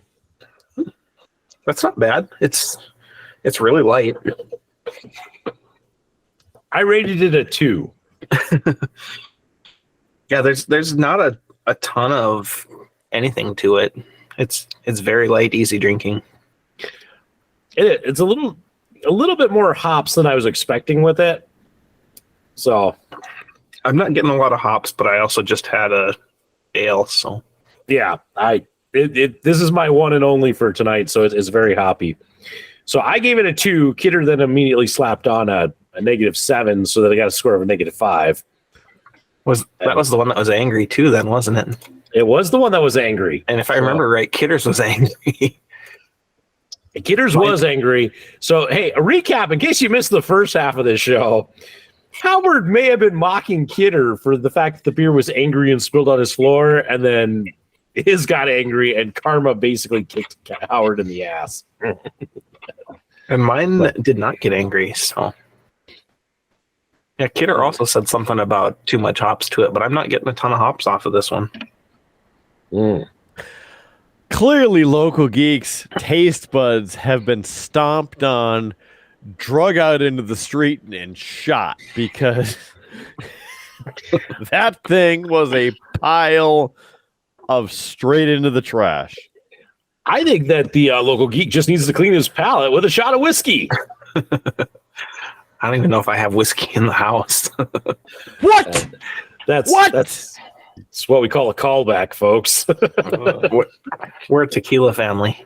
No, now I call it a travesty because he doesn't have any. Well, you'll have to give him some.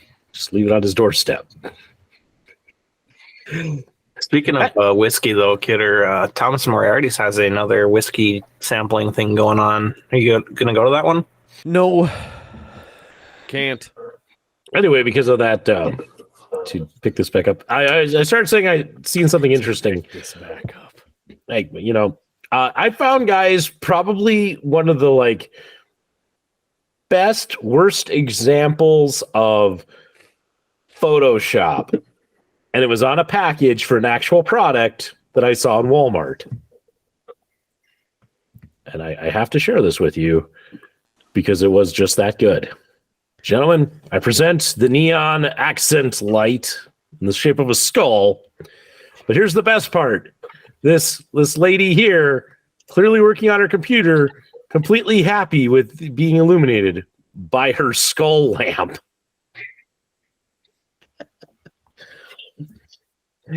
Which is clearly, this is a stock photo that somebody photoshopped this skull lamp into for this product. Okay, I thought that was worth a better reaction, but I'm good with it. Yeah. I was trying to find something related to that.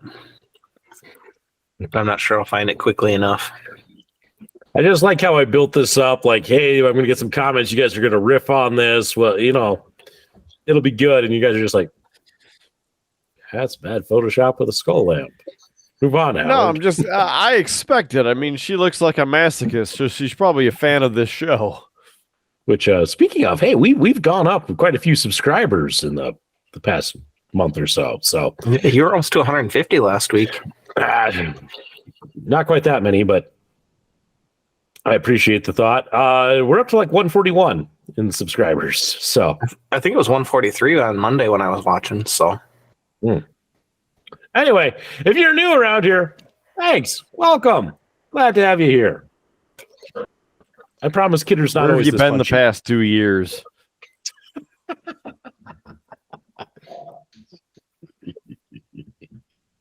Well, I'm not seeing it.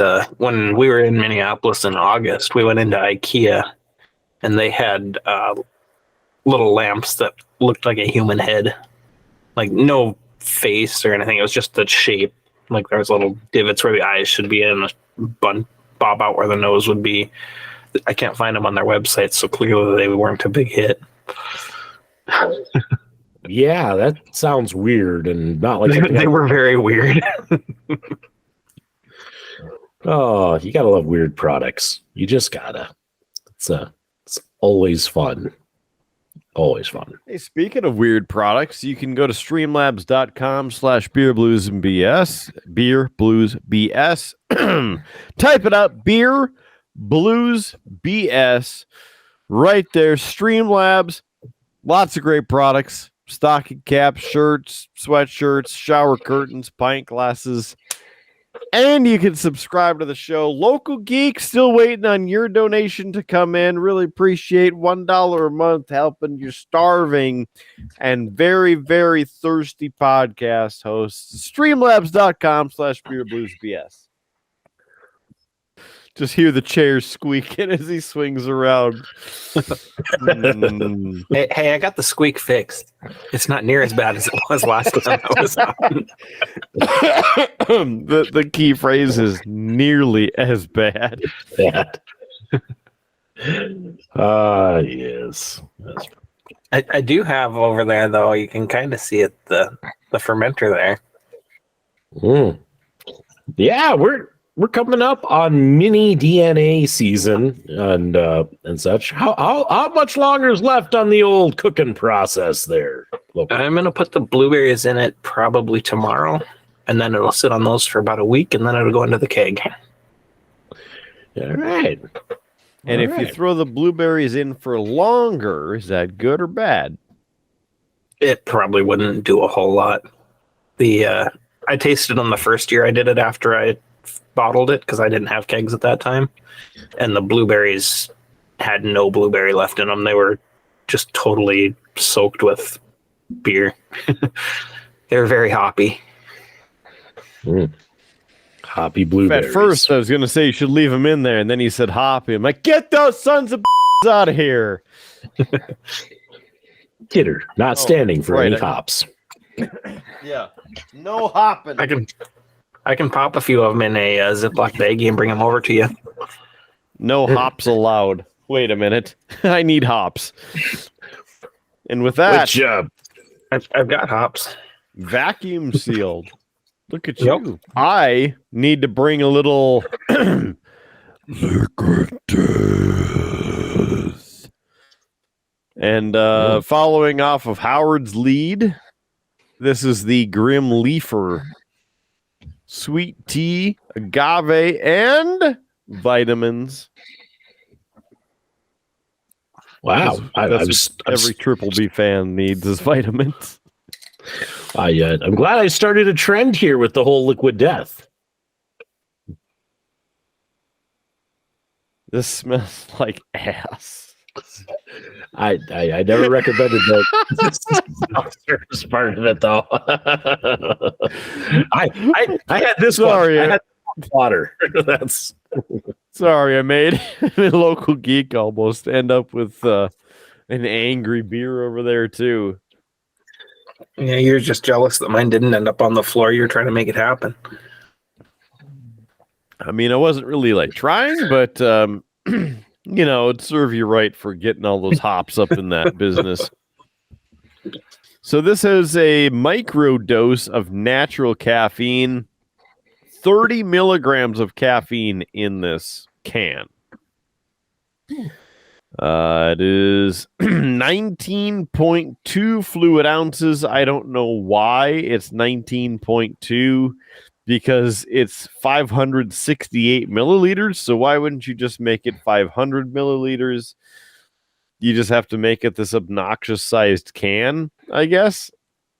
But And it doesn't make sense in metric or imperial. yeah. But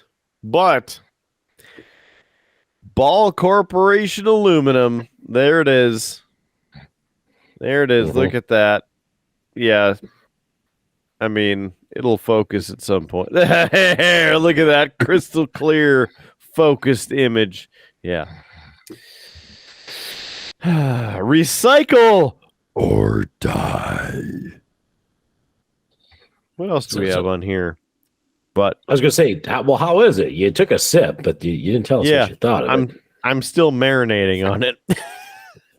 I might be dying. I don't know.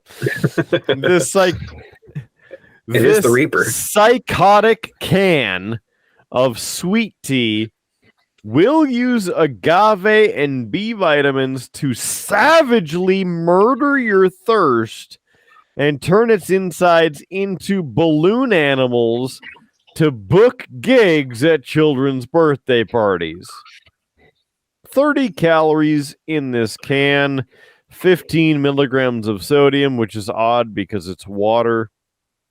I didn't know water was salty. It's called the ocean, man. It's called the ocean. Yeah, I hate the ocean. I said that one for you. 6 grams of sugar in this, plus B. This is terrible to try and read because the design is terrible. Okay. 100% of B6 vitamins and 100% of B12 vitamins in this. And I already had a Red Bull earlier today, so I'm probably going to be beat out for the rest of the week. Ingredients: water. Wow. Whoa. Had a revelation here. There's water in water. OMG. Agave nectar, black tea, citric acid, natural flavor, pyridoxine, hydrochloride, and cyanocobalamin manufactured for liquid death, mountain water, Los Angeles, California. Hashtag death to plastic. We donate a portion of the profits from every can sold to help kill plastic pollution.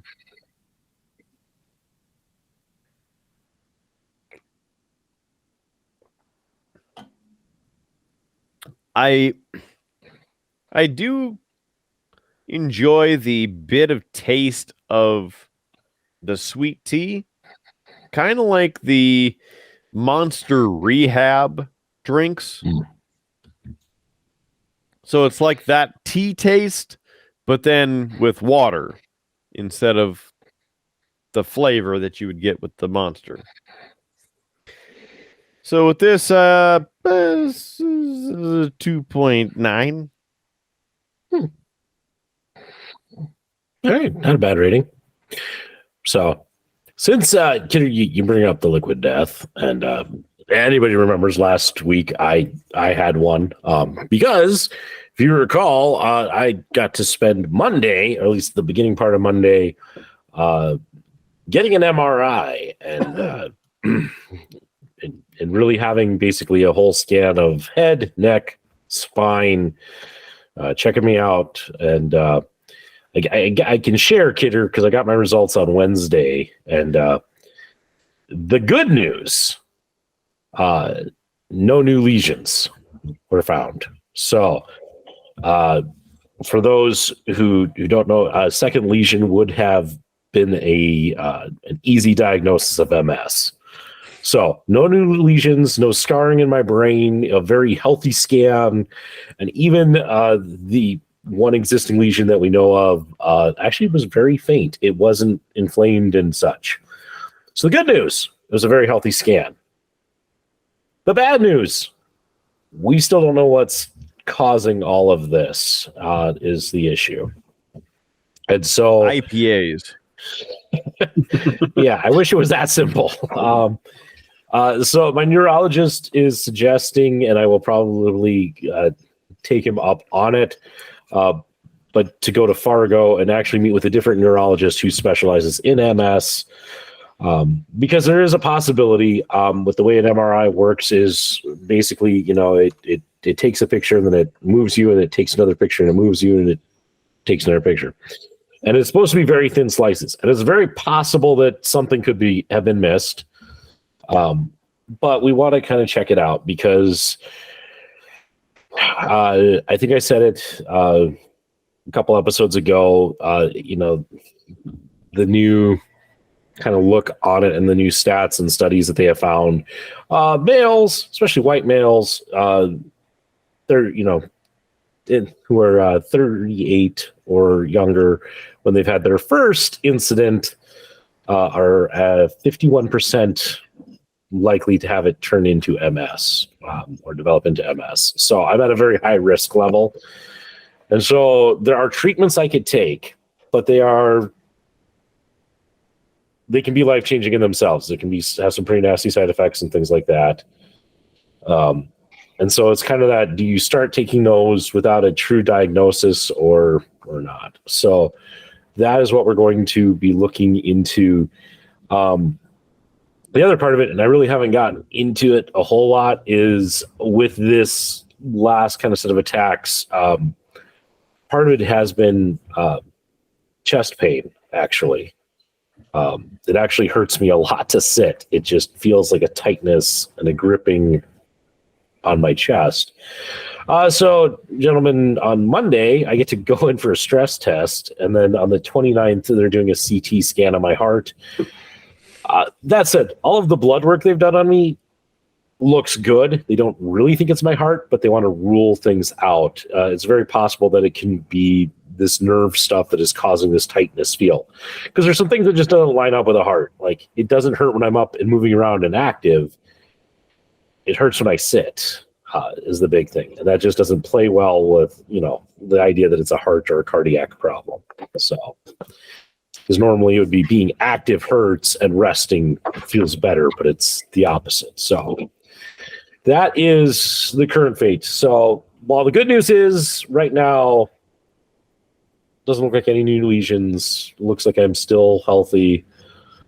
That's great, but we still have this mystery of what is causing this and such. So we'll see. I'll keep you updated, but that is the current fate.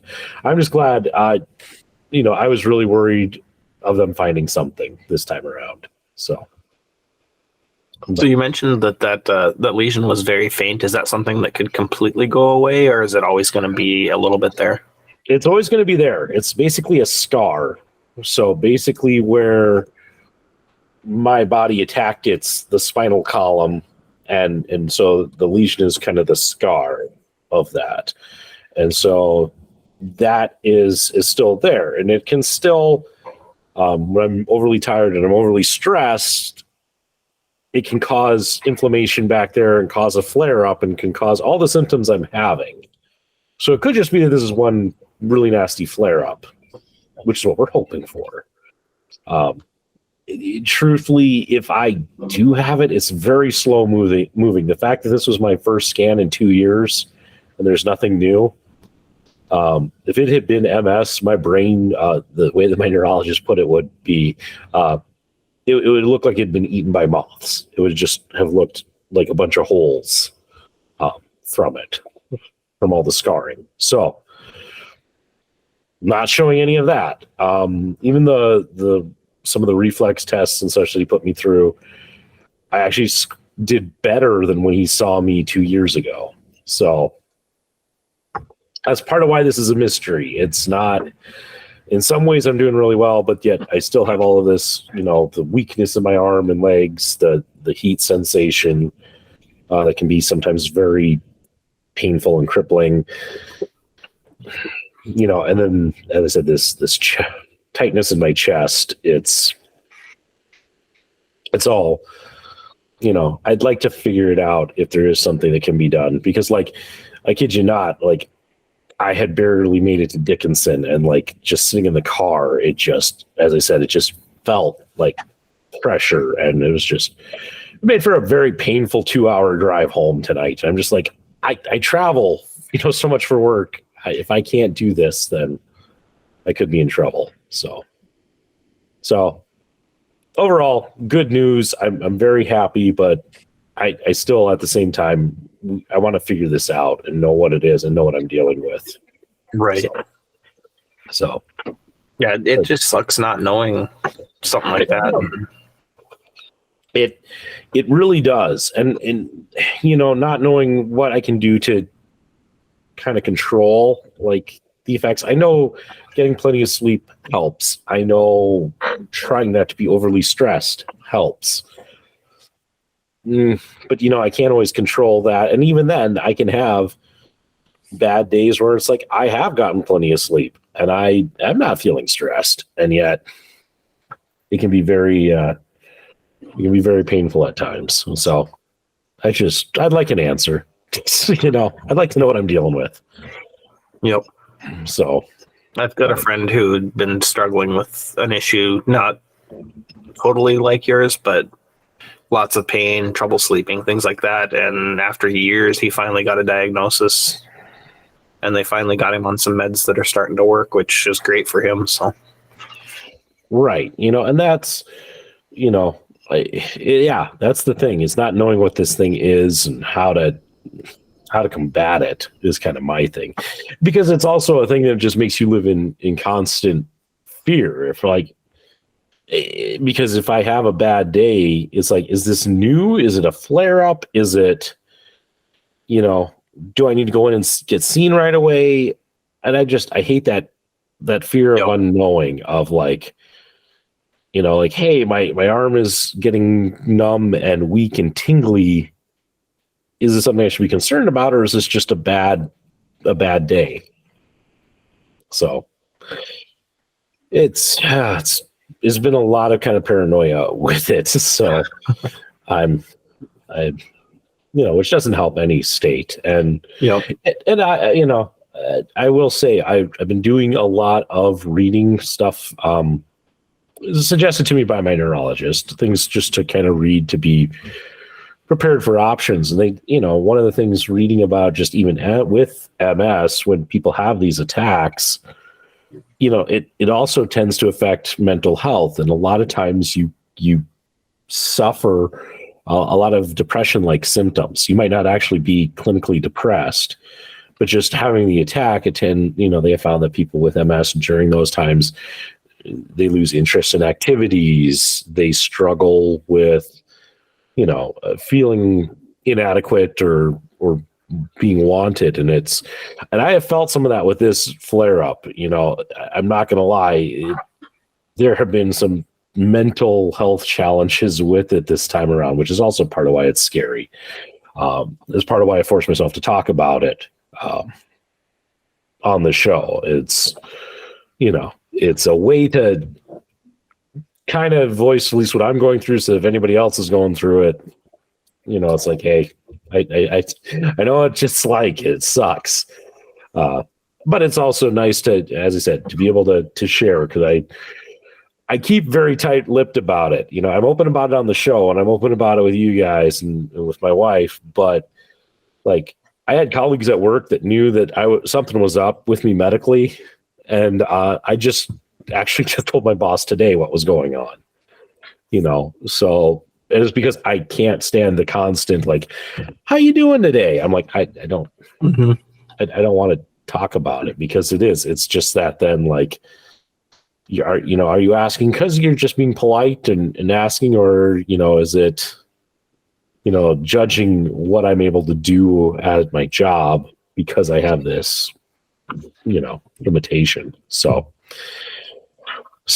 we'll see. Trip to Fargo in my future to see. We're taking some time because, as I said, it's like the 29th before they can do the CT scan on my heart, and they want to rule that out completely before the next step. So after that, then I'll meet with my neurologist again and probably look at a referral to Fargo.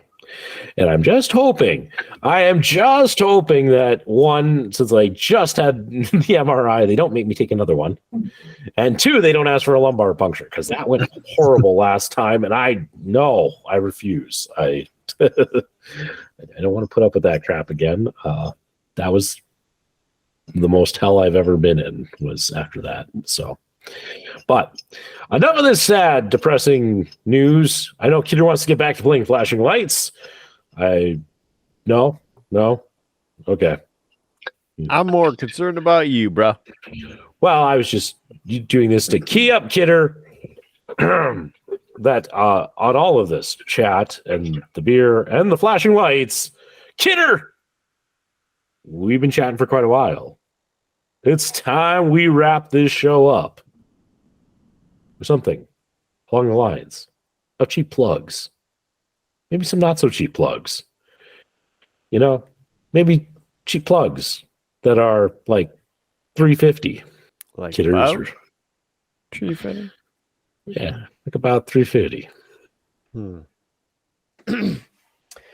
I don't know. I mean, Local Geek just got up and left. He's like, "Oh, the show's over, so I'm just gonna leave." He's like, it's the cheap plug section. I can walk away. Very disappointing.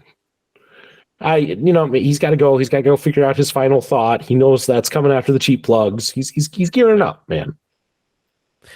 That's true. It's true. I could see him gearing up. On top of it, maybe he is running to his computer and sponsoring us at streamlabs.com/beerbluesbs.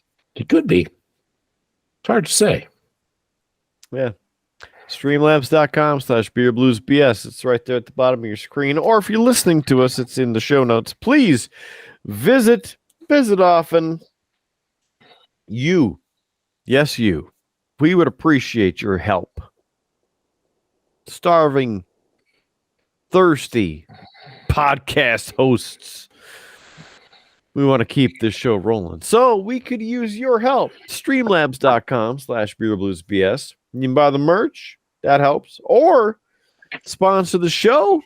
That would be great. Or subscribe. Yeah, just a little $1 a month to help the show keep rolling. Because it's like $120 a month to get this show on the road. So, yeah. Would be awesome for your help. Please. Beer Blues BS. Online.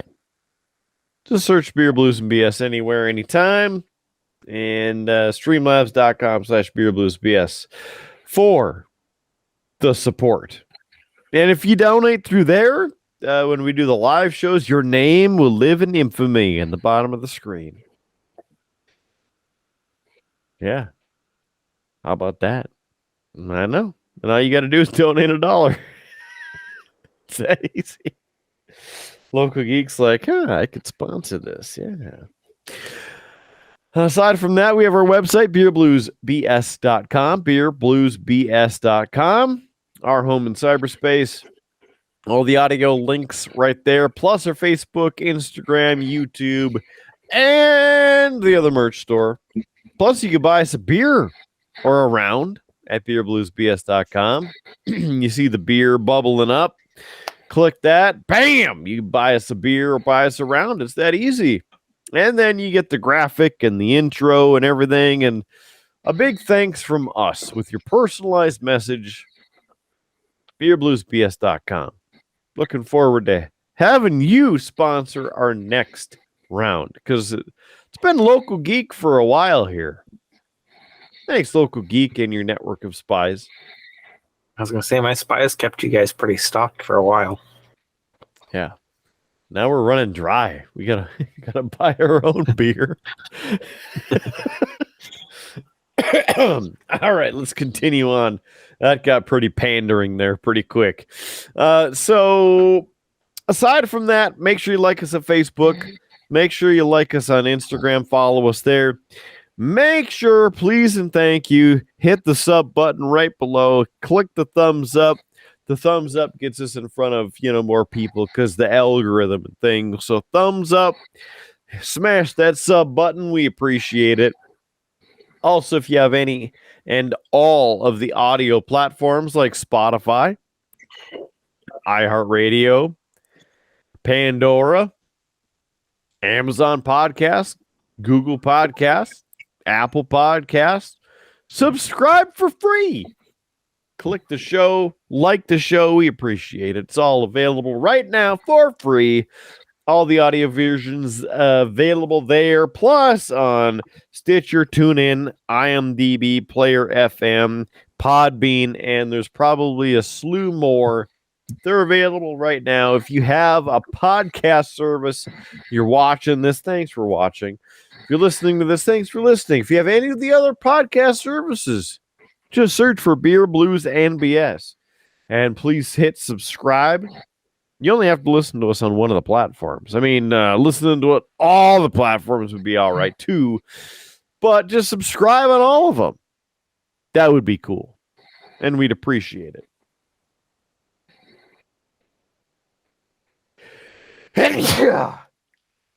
That was disgusting.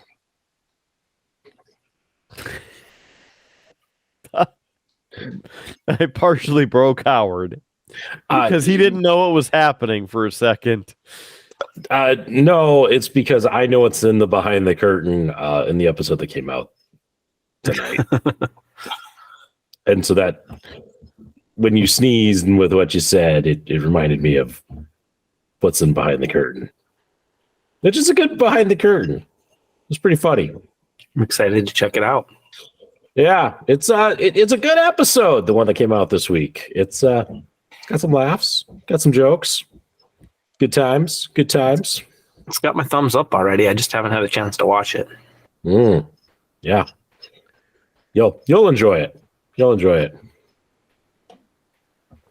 And Local Geek, where can you watch that at? YouTube.com. And what do you search for? Beer Blues BS. Thanks, Local Geek.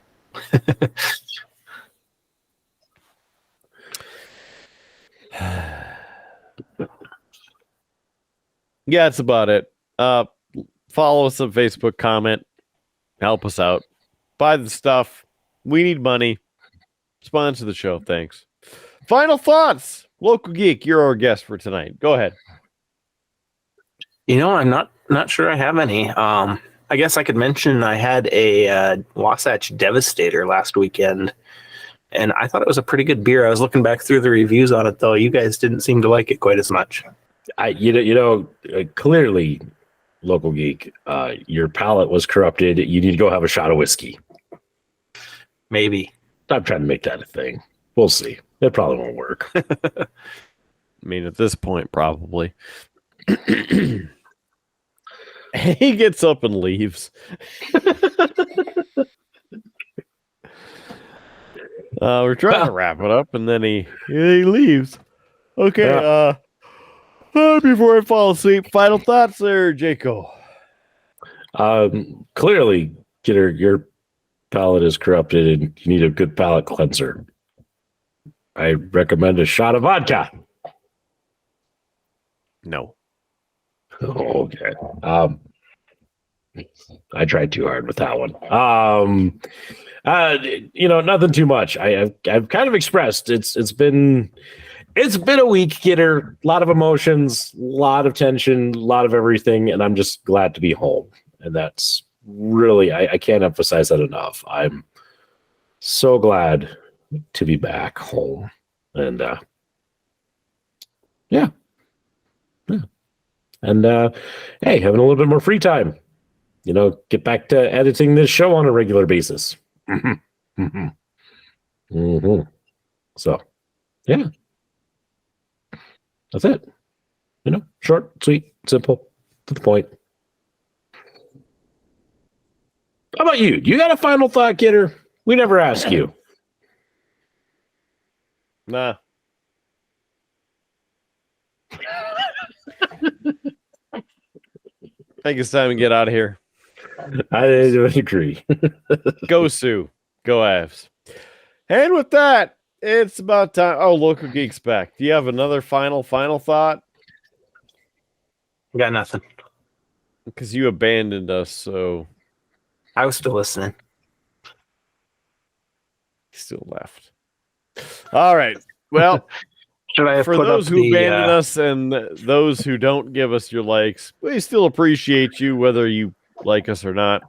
We're going to get on out of here. Keep your glass at least half full. There's free beer tomorrow. So come back, check. You might get a free beer. You just never know. We will catch you on down that Tuscan Highway. There's some creepiness happening on the background. Please drive safely. Stay at home, kids. Should I put that up when I left, or?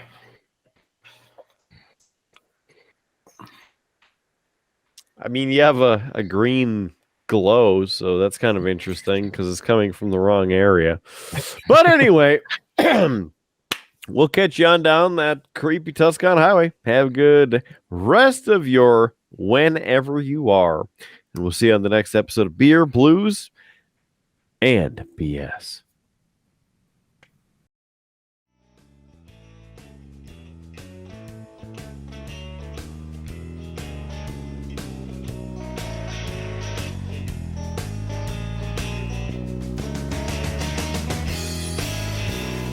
You have been listening to a UA production of Beer, Blues, and BS. If you enjoyed the show, help others find out about it by rating the show or leaving a review at your podcast listening service of choice. Thanks for listening, and may your glass never be empty.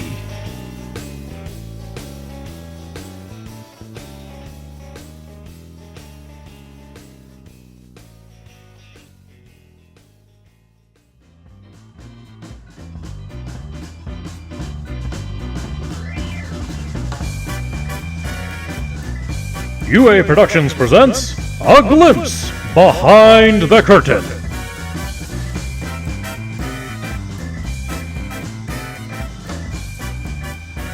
The Kidder has arrived. Ah!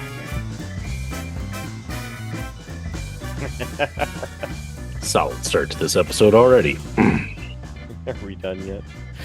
Good night, everybody. Yeah,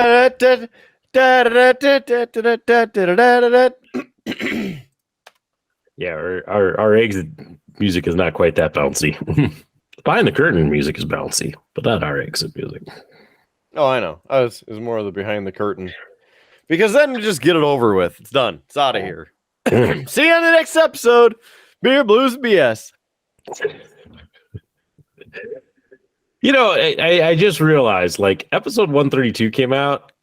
We're recording episode 137 tonight. We're almost 5. I think we're 5 episodes off. We have a 5-episode buffer. And you want some good news? I don't know. Sure. Give me some good news. In 14 hours, we'll be watching the pre-show for WWE Crown Jewel. Oh, that, sir, is where you're wrong.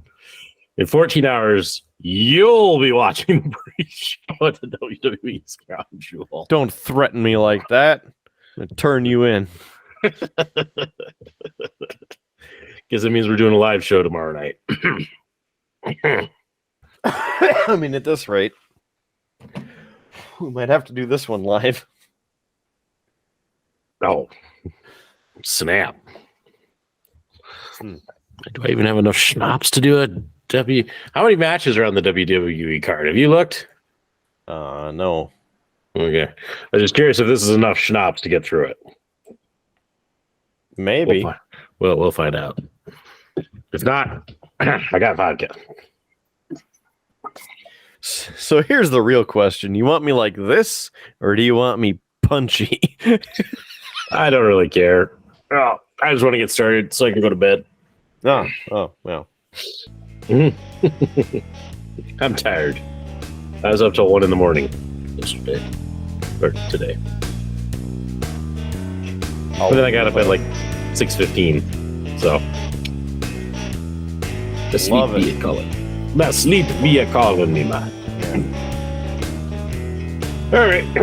Let's get this show on the proverbial road. Funny, because that's what I was gonna say. Oh, sorry to steal your line.